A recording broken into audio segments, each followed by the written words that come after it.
Good morning, everyone. Welcome to the Department of Biomedical Informatics and Data Science PowerTalks series. We've had lots of speakers in the past and covered different spectrum of data science and translational medicine. Today, it's my incredible honor to have Professor Jimeng Song from UIUC to give us a talk. I've known his work from just a decade ago and see his rapid ascent, developing technologies, especially related to AI, attention mechanism, and apply them to healthcare. And he's truly a leader in this field of healthcare AI, having graduated with a Ph.D. in computer science from Carnegie Mellon University. Uh, and he's currently a health innovation professor in computer science, or called a School of Computing and Data Science at UIUC, and also joined with College of Medicine, which is a very unusual setup. Previously, he was at Georgia Tech. He's incredibly well known for just his work contributing to scalable tensor analysis, graph mining, social influence analysis. But I don't think he's going to talk all about that work today. He's talking about some new topic that was really fascinated when I met him this year at the KDD Health workshop that he helped organize. So without further ado, let's welcome Professor Song. Thanks. Thanks, Jake. Thanks, Amy, for inviting me to give a talk at this wonderful webinar. And so today I will be discussing how generative AI can significantly accelerate clinical trials development. We're already operating in a time where clinical research is becoming increasingly data-driven. And I believe we have the AI tools to make this process even more efficient and more impactful than ever before. So I will talk about some of the AI tools that we have developed for supporting clinical trials and to be more efficient in this talk, and show you some video demo of how those tools work. And if you have interest and use case for trying to try out some of those tools for your own work, I would love to talk to you separately and give you access to those tools. So some background before we show you the tools. And so let's first take a look at this. This plot that probably quite well known for this drug development process. We can see clinical trials are absolutely essential for bringing the new drug to market. And this pipeline is very long and very complex. Typically take over a decade to develop from the initial target to the final approval. And what's not super surprising, but still striking to me is how the number of candidates dramatically reduced as you progress from one stage to the next. For example, when you just started, you can have over 10,000 compounds in the screening phase. And then as you get to the phase 1 clinical trials, usually narrow down to just a few, like 5 candidates. And the probability of success at each stage, it's actually quite low. And for all trials, right, across all phases, and the success rate is about 50 or 60% across all phases, each phase. But if you look at only the new candidates, right, this truly new type of chemical entities, then the percentage of success is much lower, it's to 15% to 26%, right? So that's really highlight a key challenge, right? A single failure along this process can be catastrophic, and so can ruin the entire drug prospect. And we believe where AI can actually help in this process. There are many different opportunities I'll talk about. But if we execute this correctly, the payoff is also quite big. And for example, a single uh, blockbuster drugs like Humira can generate over $200 billion in revenue over time. And this underscores the massive opportunity and the potential impact of kind of improving this or navigating this clinical trial process more efficiently. And just a couple more background about this opportunity. If you look at the trial market, right, this illustrates a few aspects, right? The growth of the number of trials grows over time, and the size of the market and the cost. And you can see the from like actually the number of trials grows quite dramatically over time, right? This is the trials in the US, and it's projected to grow to 765,000 trials by year 2027, and just in a few years. And so this almost exponential growth really underscores the increasing complexity for and the scale for drug development, right? So you really need more helps to help all those trials to be successful and globally. And second, right, if you look at the trial market, right, it's also growing quite a bit from $48 billion in 2022, and is expected to grow to 82 billion in 2027. And this represents another significant opportunity for innovation and improvement, how we can conduct those trials. And finally, if you just look at single trials, right, like single drug candidates, and breaking down the cost by phase, you can see that phase 3 is actually quite expensive, and so does every single phase almost, right? So it's, in total, it's on average, it costs close to $60 million just to go through all the 3 phases for single candidates. And so all this trends, all those trends, right, increasing number of trials and the market growth and the high cost, right, really all point to this urgent need for being more efficient, cost effective. So what approach can we bring in to clinical trial space, right, to make them more efficient? And we believe AI and machine learning can play a crucial role in this process. And before I talk about the approach, I mean, since I'm presenting in an academic medical centers, I did some research just a couple of days ago, just trying to understand where are those trials actually conducting today. And we know that most of the R&D, the money are spent on supporting top pharmas, and they're probably making most of the profit from this trials drug development process.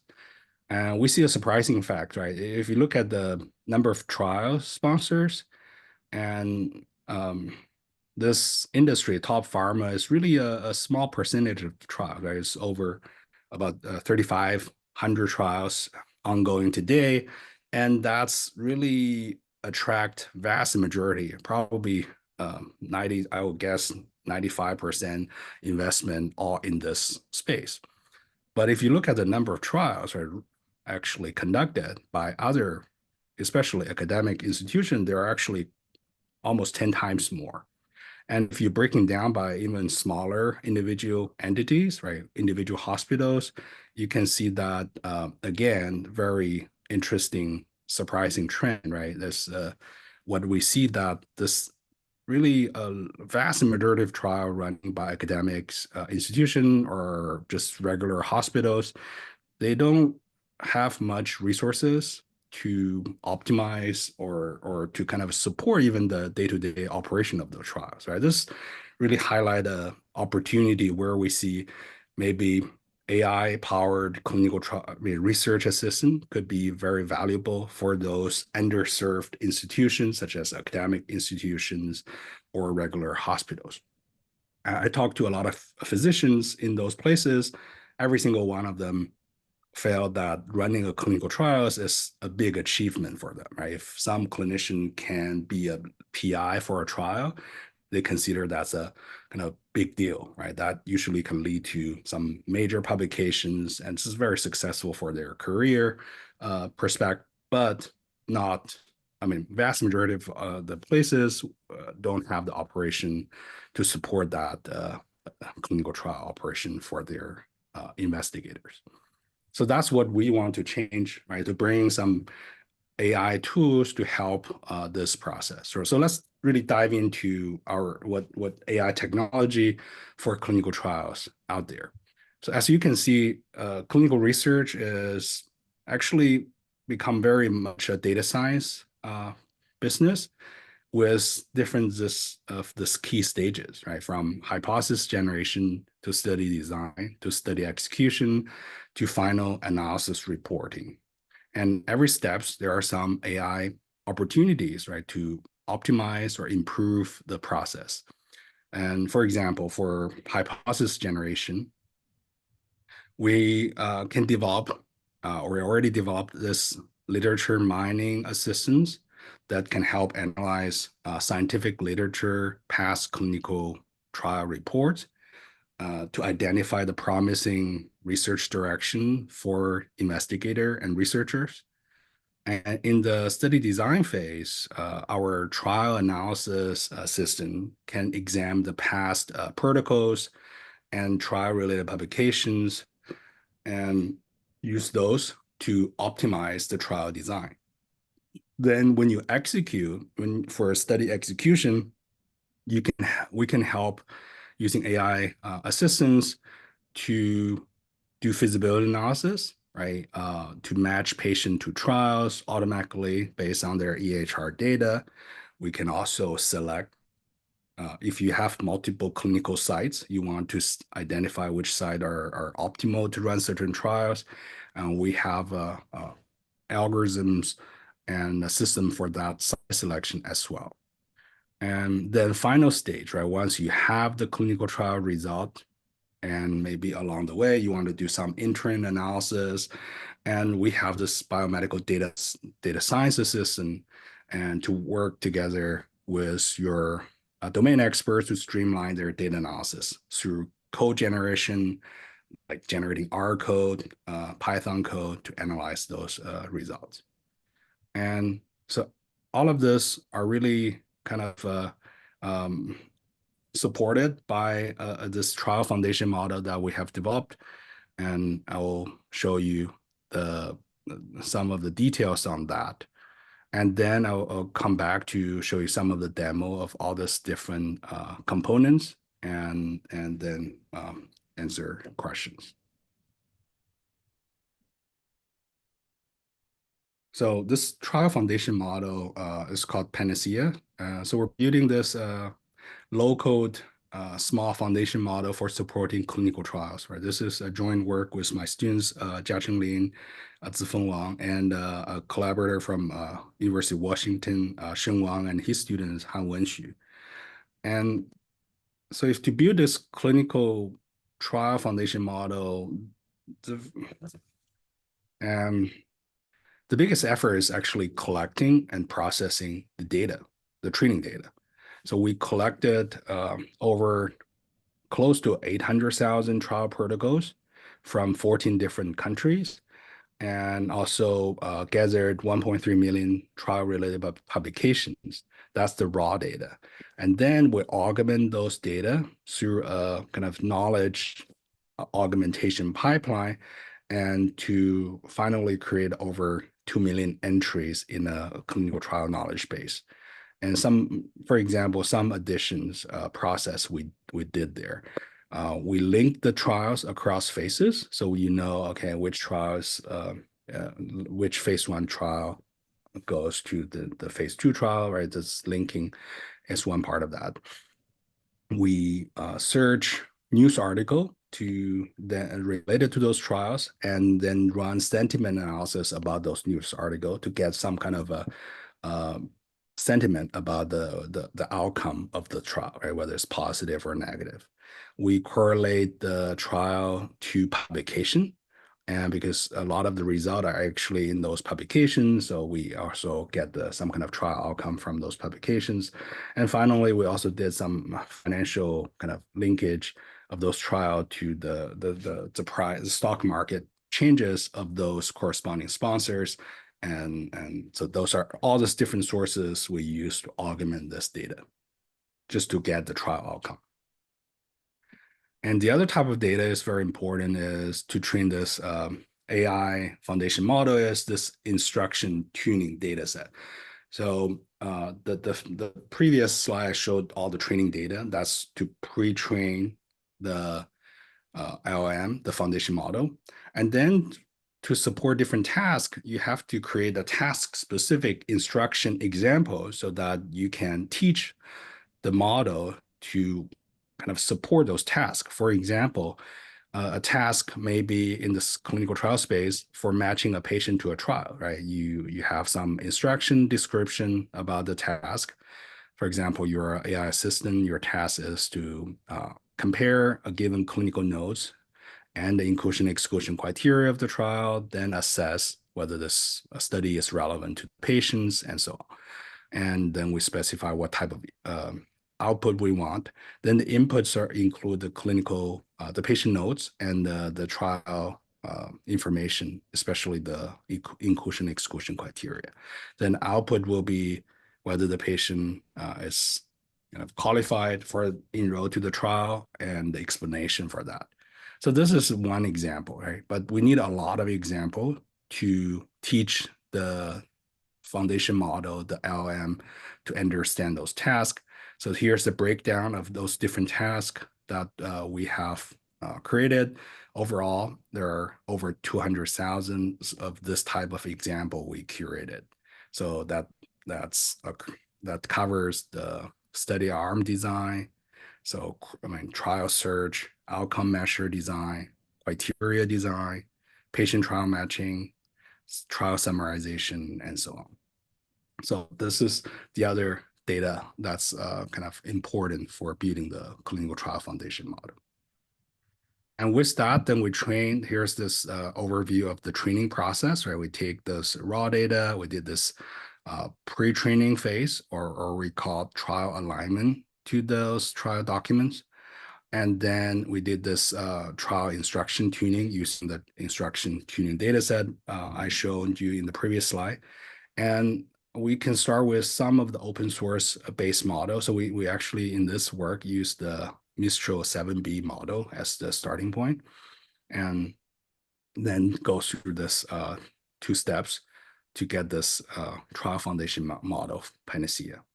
And here are some performance result on trial design and trial summarization. The first bar is the performance of our model, and the rest of those different other color bars are other open source models that we compared against.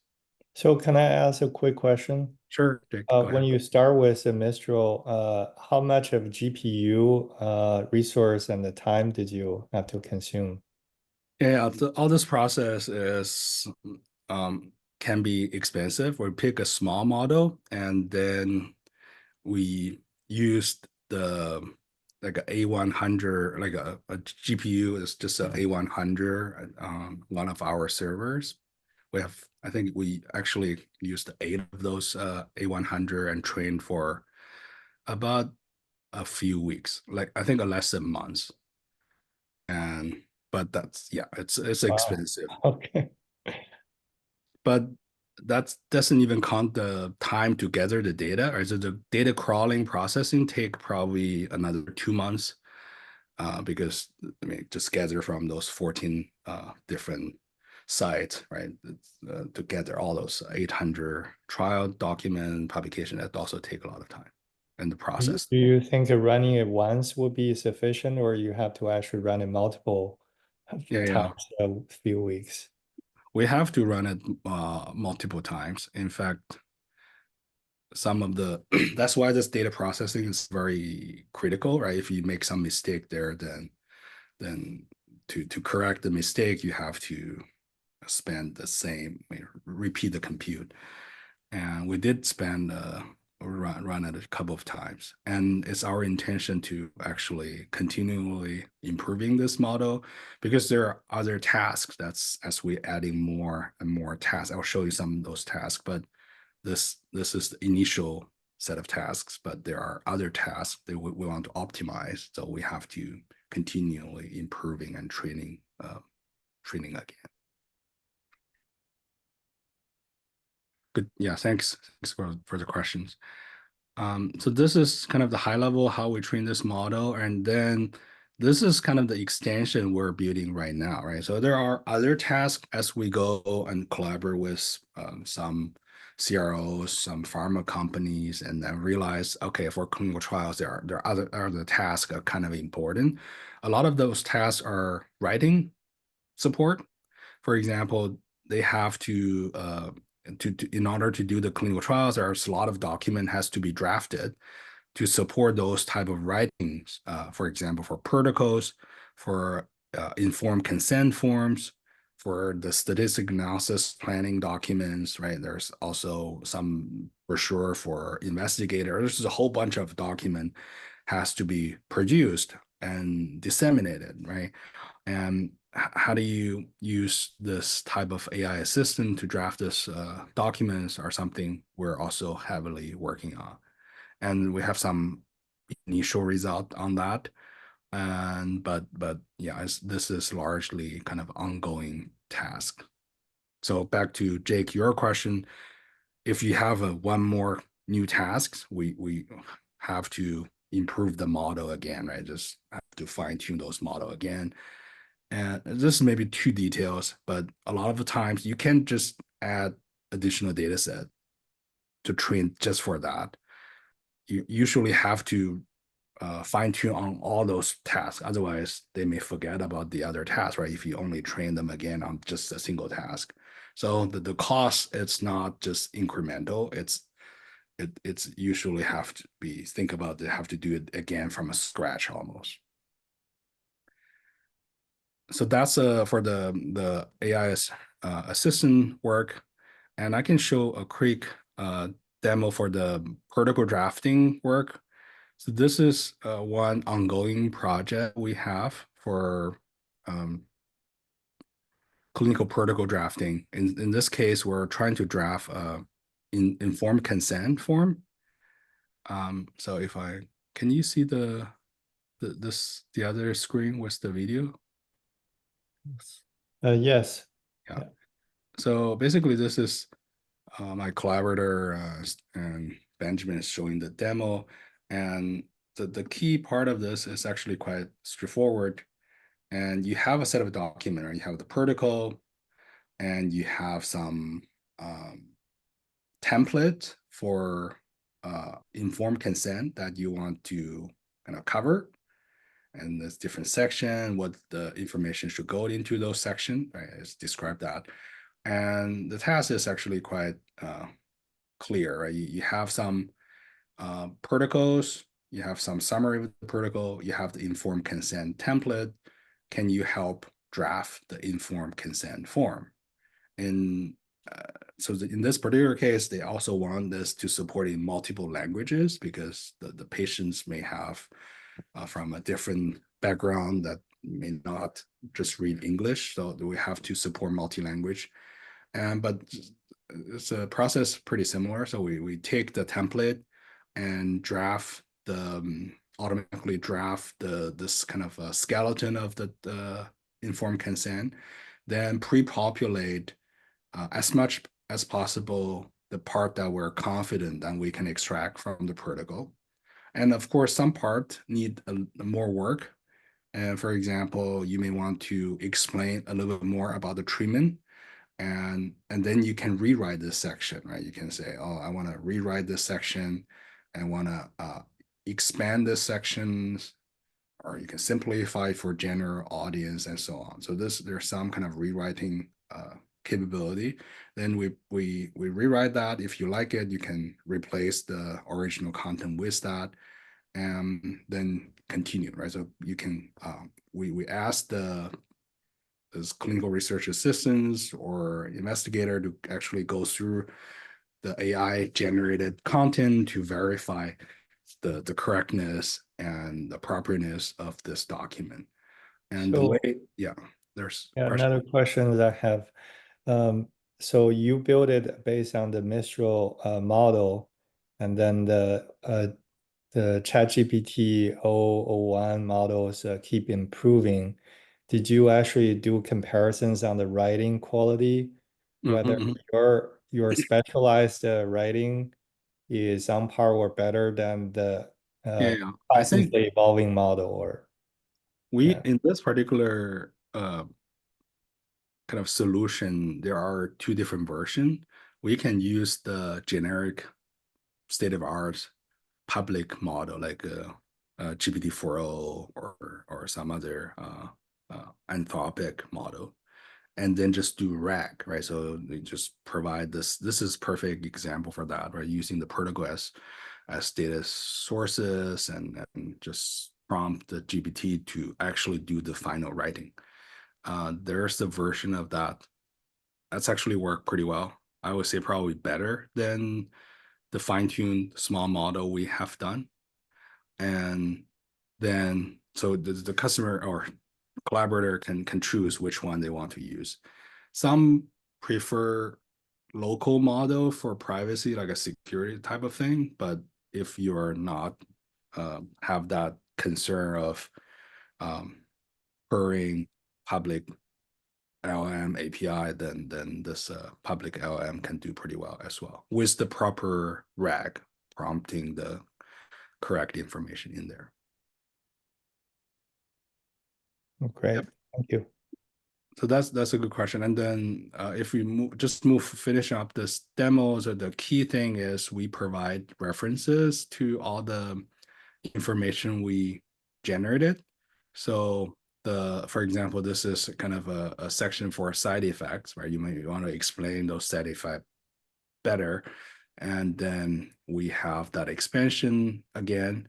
And then if you want this to autocomplete some section about the side effect, we can do that with some statistics. And actually, there's this quite detailed section that's automatically drafted, right? If you look at the evidence, right, this point to a specific table in the original protocol. So that's the evidence that the clinicians or investigator can use to verify it and confirm before they share with the patient.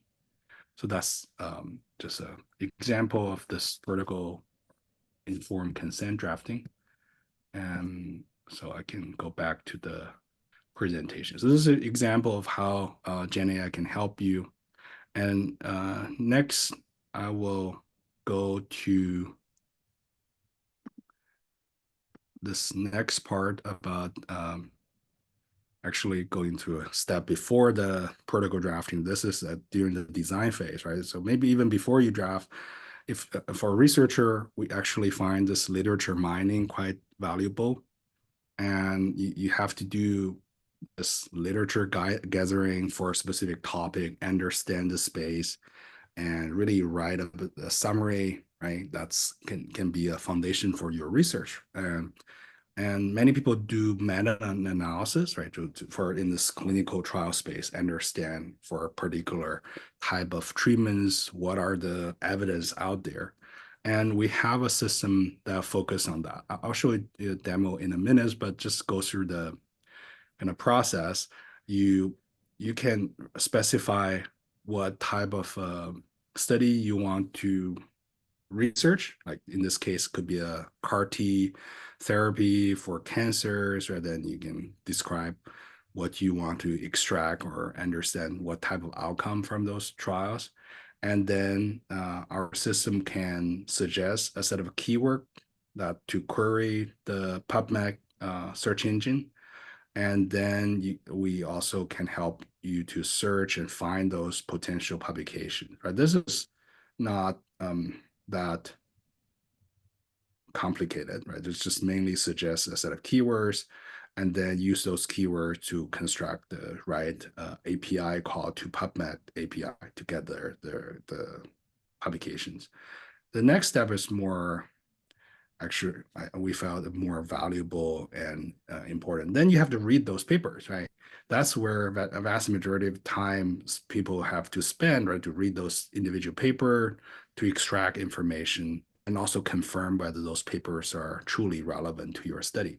So we do screening, right? You can specify the screening criteria, right? Okay, you want to find what type of study, what type of outcome measure, and so on. For example, I just want to focus on phase 2, phase 3 trials, right? That could be a screening criteria here. And then we can score using AI assistant to read those papers for you and score them against all those different criteria. Green color means they passed the criteria. Red doesn't, it means they failed. Gray means we don't find evidence in that paper to support either way. And then you can probably select the ones that have most of the passing and use that as a starting point for detailed analysis. The final step is the detailed analysis, where we can still help you a little bit, right? Where you can read those papers at that point, right? That may be like 10, 20 papers at that point. But we can also extract some important measure you cares about, such as this complete response rate, partial response rate, and so on. So this is the most difficult part of this pipeline, because to calculate those measure, we don't just retrieve that, right? Because a lot of paper don't say that explicitly, so we have to calculate that with programs. So that's where the difficulty comes in. Then at the end, you'll get all this result, and that's how it works. And I think I should just give you a little bit more details about the pipeline, where we take all this publication data, and our could use our model or GPT or some kind of public available model for this to do with RAG. And the goal is to, okay, in this particular case, we actually have curated another benchmark data for optimize this task. So we take 21,000 meta-analysis or review publications, right? And involve some for some clinical trials. Then overall, there's close to 405,000 publication individual studies there. And then we want to kind of reproduce those review papers, right? The findings in those papers, that then validate our automatic pipeline for doing that.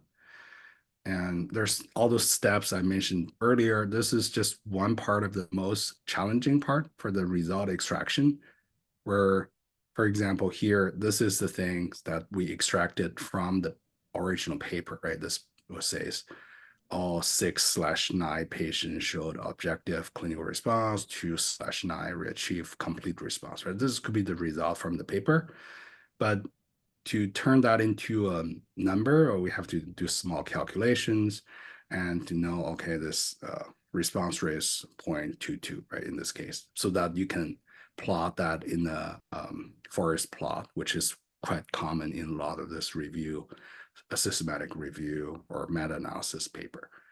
And here's some result in terms of the kind of performance for search, like finding all the relevant papers were a lot higher than if you just give humans some fixed amount of time to do Google search, or just even worse, right? If you ask GPT, today GPT can do web search, but it's not optimized for recall, right? It's optimized for maybe precision, right? Maybe even that's arguably maybe not true, but it will give you a few paper. If you want to find 50 papers, I don't think you won't get that result, right? So that's why GPT performance is very low.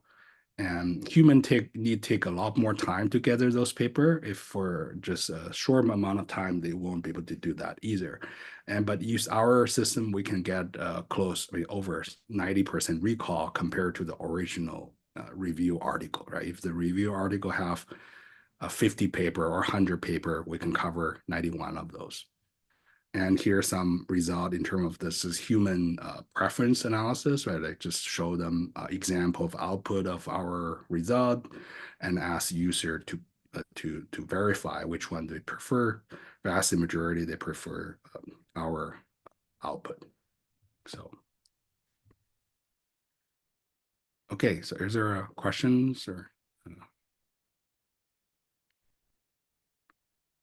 If not, I'll just continue. And I think maybe I think I explained that a little bit. I think if I've, you see, maybe in the interest of time, I won't show the demo because demo pretty much takes another 7 minutes. Just go through the pipeline I explain. Happy to share the video so you can see how it works. But I will show you a few other example. And this next one is a, for trial design. For a specific part of trial design, that's eligibility criteria design, then using those criteria to do a feasibility analysis to find out how many patients actually in your database that satisfy those criteria, right? So that's where we help the process is quite similar. You have some criteria, sorry, some trial information that's you're thinking about doing, and then we use that to query similar trials, to your trials, and explain why they are similar to you, and then extract the eligibility criteria from those similar trials, right? Then organize those criteria into different groups based on some kind of a clinical similarity of those criteria. Maybe one cluster could be a disease condition, right? Another maybe demographics, and so on. And then you can pick and choose from the set of clusters of criteria from similar trials and then add it to your new trials. Or you can use our automatically recommendation algorithm to suggest a bunch of criteria based on what's in those similar trials. And once you have that, that will be the kind of the criteria you drafted. And then you may want to test it. Okay, are there patients, right? If you use those criteria, are there enough patient left, right? So that's involved. This part is actually still ongoing. It's quite tricky and for various reasons. Happy to drill down. But essentially, we have to write code, right? Take each criteria, then convert that into a program, then query your database to see how many patients that satisfy those criteria. So we do this 4 steps, and eventually you will know, okay, what criteria you should use for your new trials and what's their impact, right? To if you have a patient database and how many patients will still satisfied with all those criteria. So I have a question about the criteria picked. So I was thinking about the Amazon shopping situation. The criteria usually are based on some kind of ontology, Mhm. and that these criteria were searched among the maybe the previous trials. Some of them may be obsolete, some of them may be late breaking and more applicable. How do Mhm. you like find out which one should really be like suitable, or maybe it's very much of a dependent on the data. Some trial may pick those criteria because they don't want too many patients. Some maybe just a so small disease and they don't want to include those. Right, right. I think this process is very today is very ad hoc, right? So most of the designer have their own preferences or biases, right? They felt that can increase the chance to make the trial more successful. So they usually balance this to be very, very specific. So the cohort can be quite small, but they felt, okay, maybe my drug will be optimally be successful for that cohort. But then the other side will be you have to balance the availability of or feasibility of that cohort, right? If you don't have enough patient, then the recruitment will be very difficult, and also there's a meaning that will actually take longer if you only don't get to the right enough samples, right? You may still fail just because sample size, like statistically, not enough to power the result. So there's all this trade-off. Today is really ad hoc. I mean, we talk to a lot of people are just very ad hoc. People have different preferences. And what we did is very at the very high level, that's what they did, right? Look at similar study and what they use, then try to create.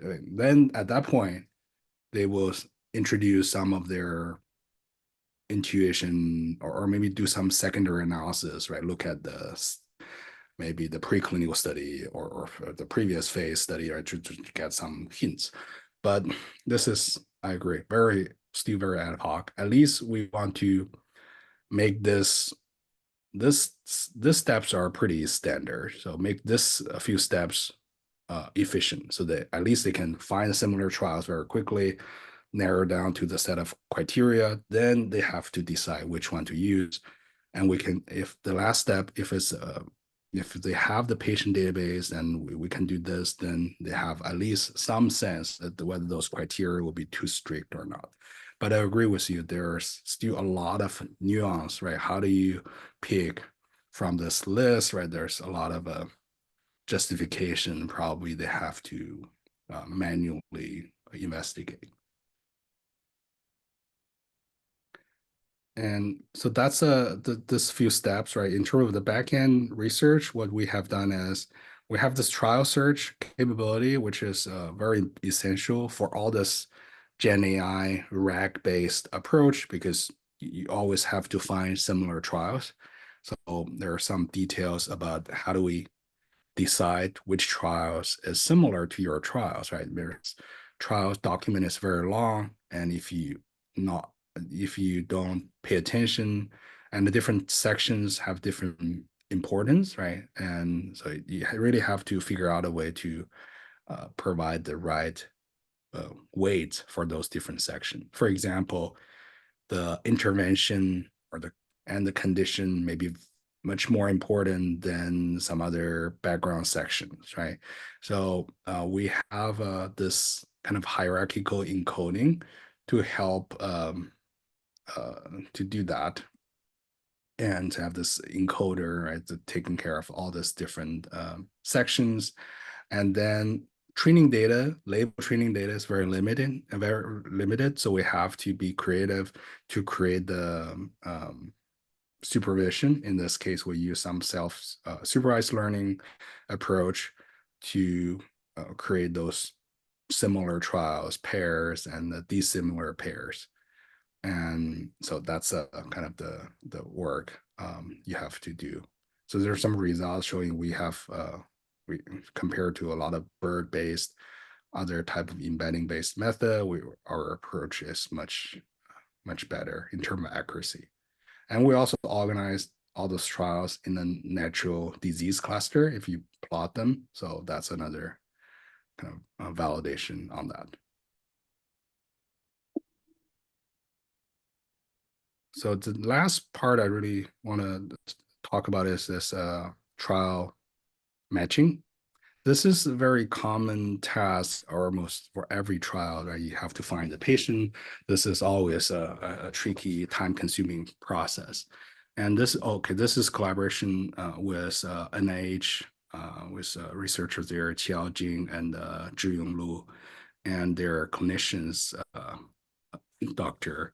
Faladas, and also with my students, Zifeng Wang, for this work.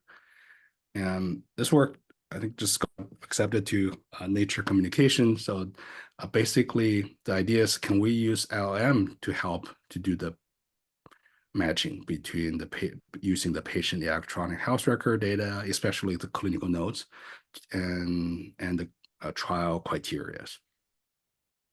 So there's two different use cases of this. And if you have starting with trial, you want to find patients, right? That's a lot of this pharma trials, right? In this settings, you already have the trial, it's already designed. You want to find the patients.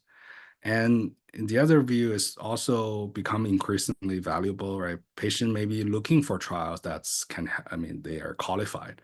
So there's just a single patient's record we want to match against a set of relevant trials. And for a lot of hospital, academic institutions, we talk to clinicians, they want a second option for their patients so that their patient can see what are the most relevant trial to them very quickly. And that's this work is about. So we take the patient notes, and the process is actually quite simple. I mean, and you have this patient notes, we break them into sentences, and then we take all the criteria into two set of criterias, inclusion and exclusion criterias. Then we do this two-step matching, and step one is just criteria level, individual criteria level matching to patient notes. And then we produce this output, structured output, to highlight just criteria by criteria, does this patient match to that inclusion criteria or exclusion criteria, and which sentence is the evidence for that. And so with that, we will do a second level process to aggregate all those matching results to rank them. Basically, now you can give some kind of a score for this entire patient to this trial, so that can be used to kind of rank different trials for this patient. I think the latest result is probably better, as we iterated that paper a few times already over the review process. But now, as initially they have this about 75% accuracy for this matching part. Then for exclusion part, there's about close to 70% accuracy. So that's the trial GPT work. So that's pretty much the final thing. And then there's one more thing on the data science assistant. The paper is still being developed, but I think the tool is very cool. So I will just show you the tool, and then I'll just conclude.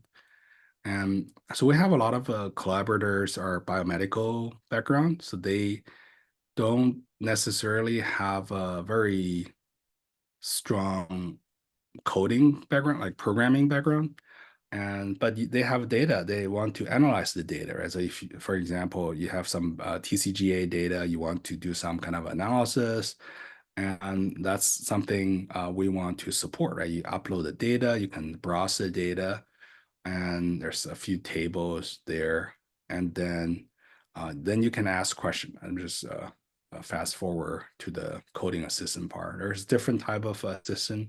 Let's say you want to visualize the distribution of expressed genes, mutation, patient overall survival time in the data set, and show me the size of data set. Or you can just ask natural language question, and this will lead to some programs. Or so we generate some Python code, and it can be quite long because you ask a bunch of questions. And then we have a sandbox, you can run it, and then so just on their environment, and you don't have to set up on your local environment or copy the code to your local. So you can actually run it there and see if it works. And then it would generate some of the result, right? This overall survival time and other analysis there. So it's actually could be quite useful tools for analysis for data scientists. And I'm just fast forward for another thing. This is maybe you want to plot oncoprint, right? This is some genetic data. So this is a very specialized analysis. We still can do that because we have trained our model with a lot of the biomedical code base on GitHub. So this is in those examples, right? So you can generate the oncoprint for that and so on. So this assistant can also link to other knowledge base. For example, we're just querying NCCN guideline, right? You want to understand what's the first line treatment for breast cancer, right? They will read that guideline and give you some answers there and provide the references for that. So just an example of how data scientists can work today, right? Looking at, they do some coding, data analysis with data, then they do some research on publication or clinical guidelines, right? Back and forth, right? To do this.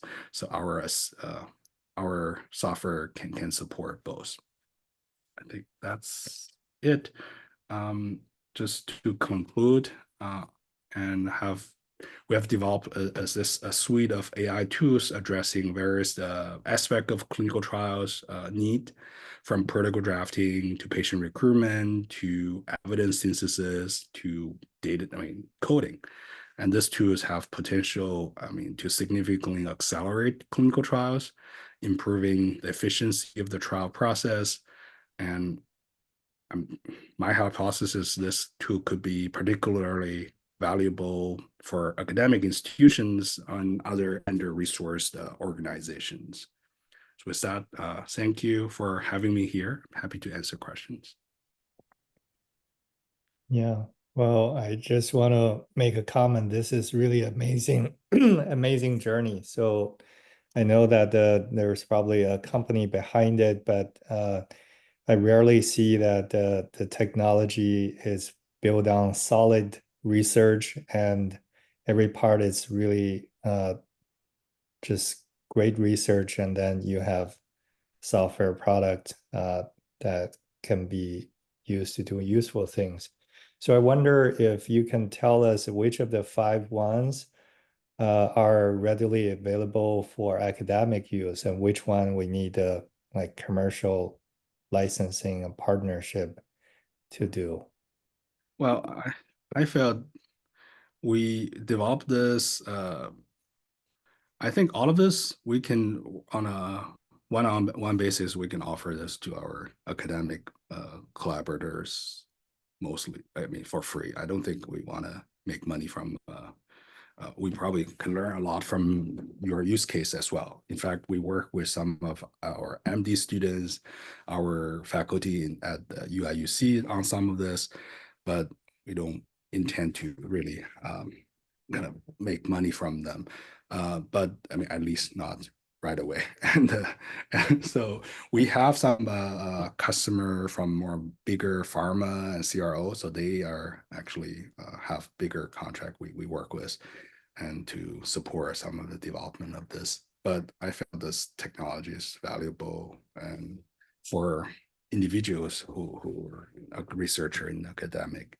So if Great. you're Yeah. interested, Yeah, do we comment. will be in touch. And then where 2 person raised their hand, who first, and then Ryan. Okay, Go Rahul. ahead, Rahul.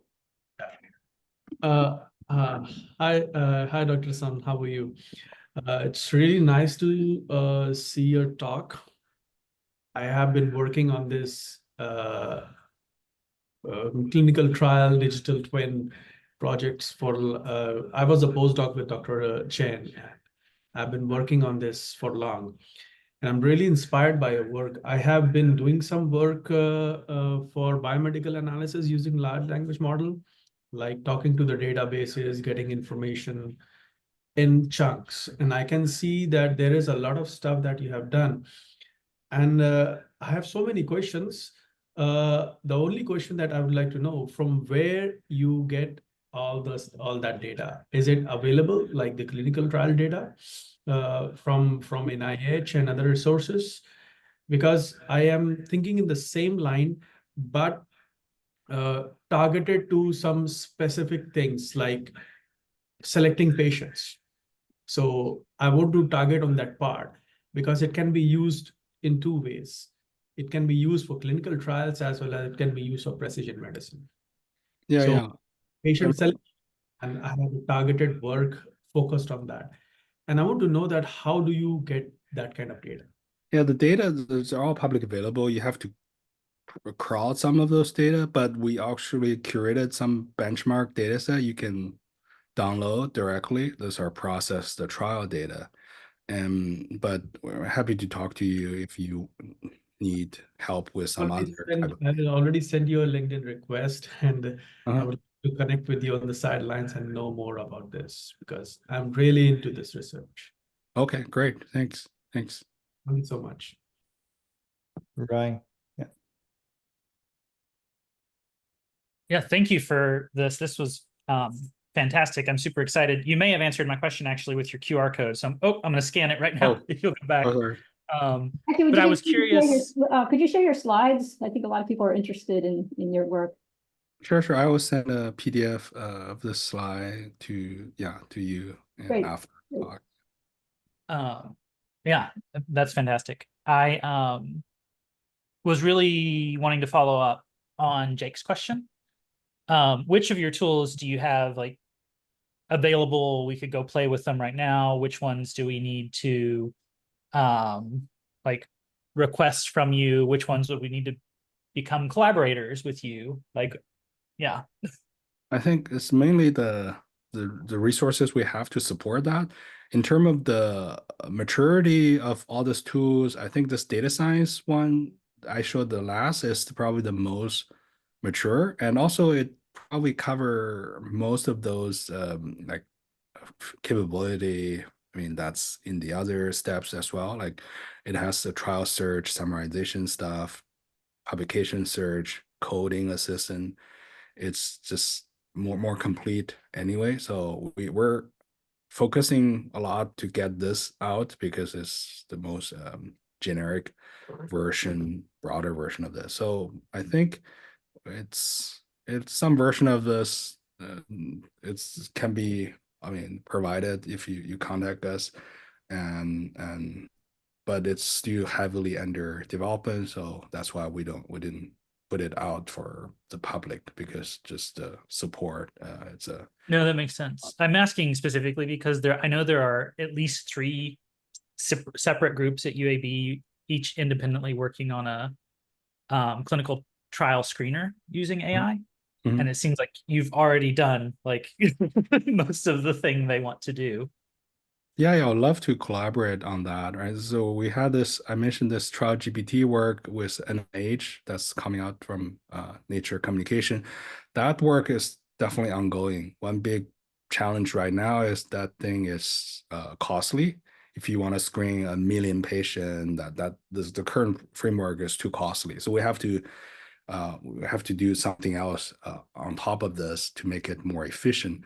So that's something we're working on actively, but happy to collaborate, right? Just on that topics alone. Okay, awesome. Yeah, I think your contact information is somewhere. We'll probably reach out. Thank you.